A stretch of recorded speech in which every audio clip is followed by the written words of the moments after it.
Hi అండి, welcome to my channel. సింపుల్గా ఎండ్రాయిలు చింత చిగురు పచ్చడి ఎలా చేసుకోవాలో చూద్దాం. ఇంగ్రీడియంట్స్: ఆవాలు, వెల్లుల్లిపాయలు, జీలకర్ర, కరివేపాకు. ఇది లాస్ట్లో తాలింపు వేసుకోవడానికి మాత్రమేనండి.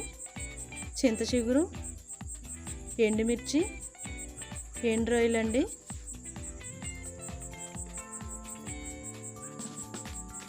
ఎండ్రాయిలు అయితే నేను కడిగి పెట్టుకున్నానండి ముందుగానే. స్టవ్ ఆన్ చేసి 2 స్పూన్ల ఆయిల్ వేసుకోవాలండి. ఆయిల్ బాగా కాగాలండి. మా సైడ్ అయితే చింత చిగురు బాగా తింటారండి. దొరికే టైంలోనే పప్పులోని వాటిలోని వేసుకుంటూ ఉంటారు. ఈ తర్వాత ఆయిల్ హీట్ అయిన తర్వాత ఎండ్రాయిలు, ఎండుమిర్చి బాగా వేపుకోవాలండి. ఈ చింత చిగురు మాకు అన్ని కాలాల్లోనూ దొరకదు కాబట్టి అండి, దొరికిన టైంలో మేము బాగా తినడానికి ఇష్టపడుతుంటామండి. ఏజెన్సీలోన ఏ రెసిపీ అన్నా చింత చిగురుతోటి ఈజీగా అయిపోతుందండి. అలాగే చాలా టేస్ట్గా కూడా ఉంటుంది. ఈ పచ్చడి కూడా అలాగే ఉంటుందండి, చాలా టేస్టీగా ఉంటుంది.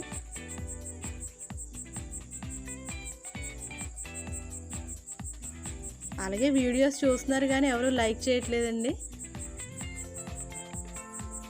లైక్ చేయండి, కామెంట్ చేయండి. మీరు ఇంట్లో ట్రై చేయండి. ఆ తర్వాత ఎలా ఉందో నాకు కామెంట్ చేయండి. ఆ తర్వాత ఇవి 2 వేగిపోయిన తర్వాత నేనైతే పక్కకు తీసి పెట్టుకుంటున్నానండి.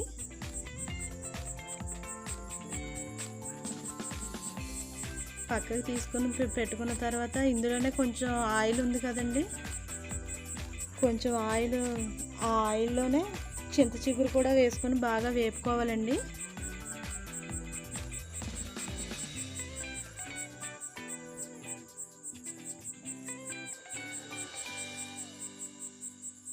చూసారు కదండి, ఇలా వేపుకోవాలండి. ఇది కూడా ఎంతో టైం పట్టదు, కొంచెం సేపట్లో ఇలా అవుతుందండి. ఆ తర్వాత ఎండ్రాయిలు, ఎండుమిర్చి ముందు బాగా గ్రైండ్ చేసుకోవాలండి. అందులోనే మీ రుచికి సరిపడా ఉప్పు కూడా వేసి గ్రైండ్ చేసుకోండి. ఆ తర్వాత ఇలా బరకగా పట్టుకున్న తర్వాత ఇందులోనే చింత చిగురు యాడ్ చేసుకోండి. చింత చిగురు యాడ్ చేసుకున్న తర్వాత ఒకసారి బరకగా పేస్ట్ చేసుకోండి. ఆ తర్వాత కొంచెం నీళ్ళు వేసుకొని పేస్ట్ చేసుకోండి. ఇలా పేస్ట్ చేసుకున్నాను,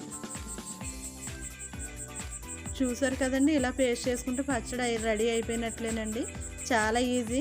రోటి పచ్చళ్ళు తినాలనుకునేవారు ఇలా తింటే బాగుంటుందండి. లేకపోతే మొదట చూపించిన ఇంగ్రీడియంట్స్ అన్నీ వేసుకొని తాలింపు వేసుకొని తింటే ఇంకా బాగుంటుందండి.